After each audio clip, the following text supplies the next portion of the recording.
ஆரம்ப துடுப்பாட்ட வீரர்கள் இணைந்து அதிரடியாக துடுப்படுத்த ஆடிக்கொண்டிருக்கின்றார்கள். முகமது ஷியாம், முகமது இஸ்மாயில் ஆகியோர் இணைந்து அதிரடியாக துடுப்படுத்தி ஆடிக்கொண்டிருப்பதை காணக்கூடியதாக இருக்கின்றது.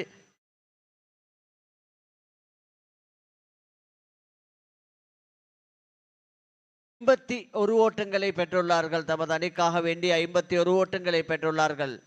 பந்து வீச்சாளர் இதோ அடுத்த பந்தினை வீசுவதற்காக வேண்டி இஸ்மாயில் அங்கே பந்தை உயர்த்தி அடிக்கின்றார். உயர்ந்து செல்கின்றது பந்து. பிடி எடுப்பாரா? ஆமாம், பிடி எடுக்கப்படுகின்றது.